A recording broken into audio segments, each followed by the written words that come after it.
Hello, Vanakkam and welcome back. Yesterday had a lot of actions in the Euros as it has on every day. The most interesting match was Turkey against Wales, but we'll get to that a little later after we talk about the Russia against Finland match. Finland actually started their Euros journey with their 1-0 win over Denmark. That was the day we had the Eriksson incident happen and the Denmark players were emotionally drained to come back and play and finish that match off. And we can say that is one of the reasons why Finland had a win on that game. Now coming into the second match of the group stages, we can see the reality that Finland faces. Against Russia, they struggled to create chances and we almost had a similar incident like Eriksson with Russian defender Mario Fernandes falling straight on his back after he jumped for a header and lost his footing and then landed straight on his spine. He was stretchered off the pitch and those were tense moments for Russians. There was a message from the hospital later saying his spine was alright and he did not succumb to any injuries to his spine. The match had only one goal scored by Alexei Miranchuk in the dying moments of the first half when he was inside the D-box and found no options to pass and went for the far end of the post by curling the ball over the goalkeeper. Even though Russia created a lot of chances in the second half all the way till the 90th minute but still couldn't find the back of the net. On the other hand, Finland had very less chances and they had to come to understanding of reality that Russia were a better side. Now with this win, Belgium is still on the lead with a game to be played this evening, and then Russia comes in second place with this win over Finland, and then Finland is at third place with their only win against Denmark, and then Denmark takes on Belgium later this evening. Right now their position is fourth in the group and they're definitely going to have a hard time against Belgium tonight. Now let's talk about Wales against Turkey. This was one of the most energetic, intense matches of this Euro 2020. Turkey coming into this match after their 3-0 loss against Italy in their first match, and Wales coming into this match with their 1-1 draw against Switzerland in their first match. So both teams really need a win. Now the two most important players for Wales were Aaron Ramsey and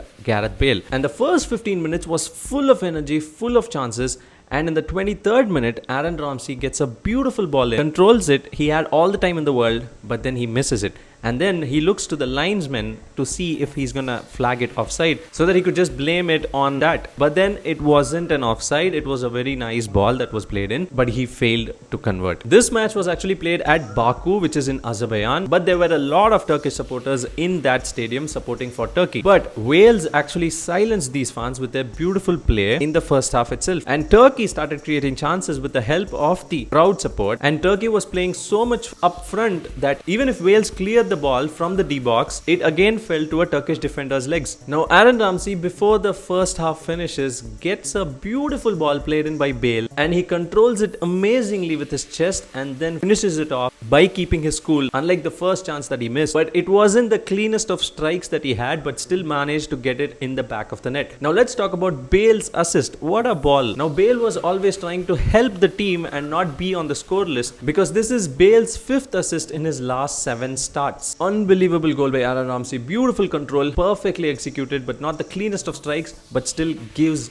Wales that 1-0 lead before going into the halftime. Now in the second half, Demiral comes in because Wales needed to step up their defense because Dan James was actually giving Turkey a lot of trouble with his speed. And for Turkey, I'd regard Çalhanoğlu as the best player because he was giving Turkey a lot of chances, putting in the ball, trying to penetrate the defense, and he did play an amazing ball in the start of the second half, but Burak failed to convert that. And in the 54th minute, actually Turkey could have equalized very easily with Burak's best chance for Turkey. He was there in the D-box, the ball comes to him, all he had to do was just tap it in, but then he thought that there might be defenders coming in to clear the ball, and then he jumps acrobatically and does something and then kicks the ball above the goalpost. That was clearly Turkey's best chance. Now in the 59th minute, Turkish defender commits a foul inside the D-box and a penalty is awarded. Now let's talk about this penalty of Bale. He misses it, but what was that run-up? What was he thinking? There were abrupt stops and there was no flow. His body was arched backwards and of course he's going to miss. And when I was seeing the run-up,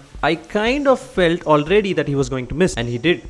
And finally, in the 84th minute, Aaron Ramsey was off. He was dead tired. And Aaron Ramsey has been battling with injuries from the time he left Arsenal to Juventus. And he has just had 13 starts in Serie A last season. Now, in the 87th minute, again, it was not over yet because Demiral had a beautiful chance in the 87th minute with a corner, but again failed to score. And a silly fight breaks out at the 90th minute with Burak starting that fight. And in the 94th minute, Bale just simply ran through the defense and then one pass and then finished by Connor Roberts. So this puts Wales in the second place of the group behind Italy. And the next match is Italy against Wales. So these sides would have it very easy, resting their main players. Now let's talk about the third match, which was Italy against Switzerland. Italy just ran over Switzerland like they did against Turkey with a 3-0 win. And again, they won 3-0 against Switzerland.